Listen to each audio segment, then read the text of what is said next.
தமிழ் தாய் வாழ்க. இந்த தேர்தல் ஆணையத்தின் அட்டூழியம் அது ரொம்ப ஒரு சாமானிய மக்களாக என்னால் அதை ரொம்ப பொறுத்துக்கவே முடியல. கரெக்டாக இன்றைக்கின்னு பார்த்து நம்மள்கிட்ட சிக்கினாங்க. என்னோடய வீடு வாசன்வெளி, திருச்சியில். எனக்கு ரெட்டை வாய்க்கால் முன்னாடி இருக்குது.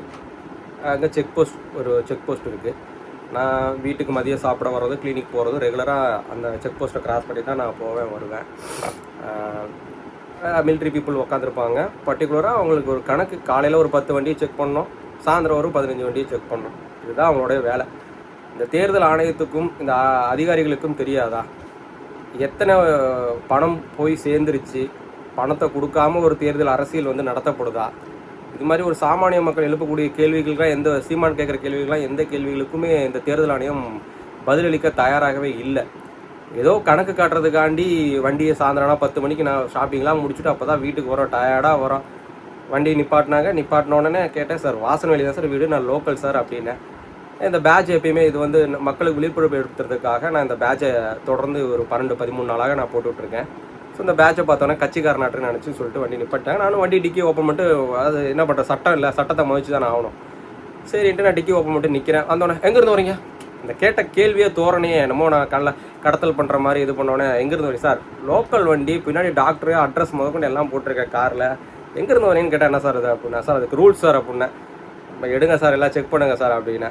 என்ன சார் சாமானிய மக்களை போட்டு இந்த பாடுபடுத்துறீங்களா சார் அப்படின்னு. என்ன சார் நீங்கள் ஓவராக பேசுகிறீங்க அப்படின்னு. சார் என்ன சார் போயிட்டுட்டேன், என்ன சார் நான் லோக்கல் வண்டிங்கிறேன், நான் இப்போ தான் சார் கிளினிக் முடிச்சுட்டு வீட்டுக்கு போயிட்டுருக்கேன் சார், ஷாப்பிங் முடிச்சு வீட்டுக்கு போகிறேன், வண்டியை போட்டு நிப்பாட்டி குழந்தை குட்டியோட போயிட்டுருக்கேன் சார், என்ன சார் இப்படி டிஸ்டர்ப் பண்ணுறீங்கன்னா. உடனே அங்கேருந்து கேள்வி கேட்டோடனே உடனே அங்கேருந்து டக்குன்னு பாக்கெட்டில் தொட்டு பார்க்குறாரு. என்ன ரொம்ப பேசுகிறீங்கன்ட்டு பாக்கெட்லாம் தொட்டு பார்க்குறாரு, இது பண்ணுறாரு. அடிச்சு போவோம் எனக்கு. என்ன சார் என்ன பார்த்தா கடத்தல் பண்ணுறவனாட்டிருக்கா அப்படின்னு. வாங்க டாஸ் போட தருங்க, டாஸ் போட விடுங்கன்னாரு. சரி ரைட்டு, டாஸ் போட தரோடனே உடனே நான் செல்ஃபோன் எடுத்துட்டேன். ஏதோ கஞ்சா போட்டோத்தையோ ஏதோ ஒன்று தூக்கி உள்ளே வைக்க போகிறேன், என் படத்தை கூட வைக்க போகிறாங்க அப்படின்ட்டு உடனே கேமரா உடனே எஸ்ஐ கூட இல்லை, பேட்ச் மட்டும் பார்த்து தரவான்னு சொல்லிட்டு போலீஸ்மேன், நீங்கள் ரெக்கார்ட்லாம் பண்ணக்கூடாது அப்படி அப்படின்னாரு. சார் எந்த சட்டத்தில் சார் ரெக்கார்டு போடக்கூடாதுன்னு சொல்லியிருக்கு? சுப்ரீம் கோர்ட்டே சொல்லியிருக்கு சார். சாமானிய மக்கள் அவனுக்கு ஒரு அவனோட எவிடன்ஸ் கிரியேட்டுக்காக இந்தியன் எவிடன்ஸ் ஆக்ட் 1987 பிரகாரம் எவிடன்ஸ் கிரியேட் பண்ணுறதுக்காக நான் செல்ஃபோனை பயன்படுத்தலாம், என்ன வேணால் ஆதாரத்தை கிரியேட் பண்ணலாம்னு சொல்லியிருக்கு சார். அது எங்கே வேணால் பண்ணலான்னு சொல்லியிருக்கு சார். நீதிமன்றங்களுக்கு சில குறிப்பிட்ட இடங்களுக்கு மட்டும்தான் அதை பயன்படுத்தக்கூடாதுன்னு சொல்லியிருக்கு. கண்டிப்பாக காவல்துறை உங்கள்கிட்டலாம் அதை பயன்படுத்தி தான் சார் ஆகணும் அப்படின்னு நான் சொன்னதுக்கப்புறம் அவர் கொஞ்சம் அப்படியே ஆஃப் ஆகிட்டார். ஏன் சத்தம் போடுறாங்க, ரொம்ப இரிட்டேட்டிங் ஃபெலோவாக இருக்காங்க. அவங்களுக்கும் இது தெரியும். போட்டு ஒரு கணக்கு பார்க்கணும். ஒரு நைட்டானால் ஒரு 10 வண்டியை பார்க்கணும், காலையான ஒரு 10 வண்டியை செக் பண்ணோம், என்ட்ரி நோட்டில் போட்டால் செக் பண்ணோம், ஒரு ஃபோட்டோகிராஃபர் வச்சுட்டு எடுத்துகிட்டு இருக்கோன்னு சொல்லி செலவு முட்டாப்பை அண்ணன் சீமான் சொல்கிற மாதிரி இது தேர்தல் ஆணையம் கிடையாது, சொறி பிடிச்ச ஆணையம். ஒரு ஒரு சிஸ்டத்தை எப்படி கெடுத்து வச்சுருக்காங்க பாருங்கள்.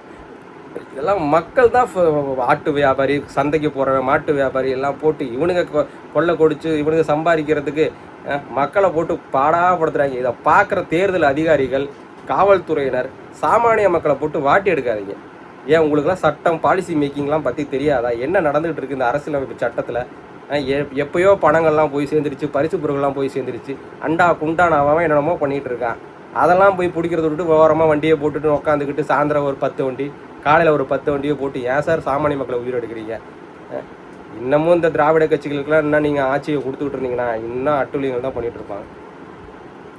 என்ன